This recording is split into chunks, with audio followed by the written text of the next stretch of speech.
Alam niyo ba sa simpleng pagse-search at pagbisita sa mga kung ano-anong mga website sa Google Chrome ay pwede nang ma-hack ang ating mga personal account at ma-virusan pa ang ating mga cellphone. So ito, meron ako sa inyong i-share na 3 tips or 3 settings na dapat i-turn on nyo sa inyong Google Chrome para maiwasang ma-hack ang ating mga personal account at makaiwas tayo sa mga viruses at malwares. So kung interesado kang malaman, panoorin mo to. Pumunta lang kayo sa inyong Google Chrome.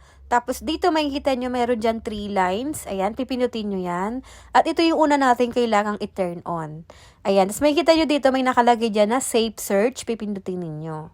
Tapos dito, makikita nyo dyan yung filter. Ito yung pipiliin natin. So, dito nga, nakalagay dyan, helps filter out explicit images, text, and links. So, ito, gawin nyo to sa cellphone ng inyong mga anak, lalo na kung mga minor de edad dyan, di ba? Mga minor pa lang, may mga cellphone na.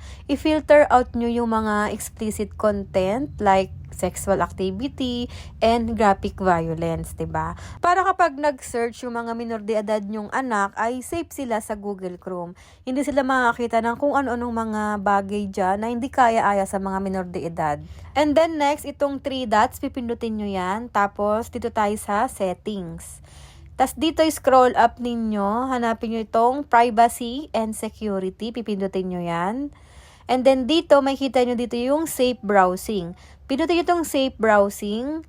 And then, pindutin nyo naman itong enhanced protection.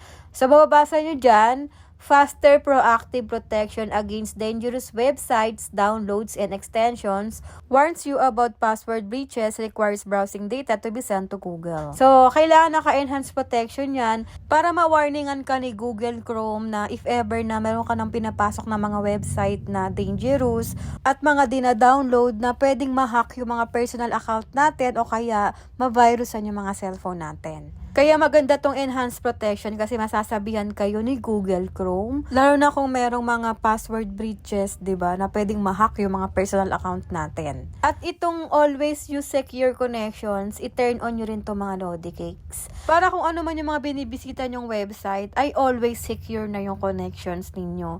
Once na i-turn on nyo to, papasok pa lang kayo dun sa website na yon, mag-automatically set for safety na kaagad yung connections natin, 'di ba?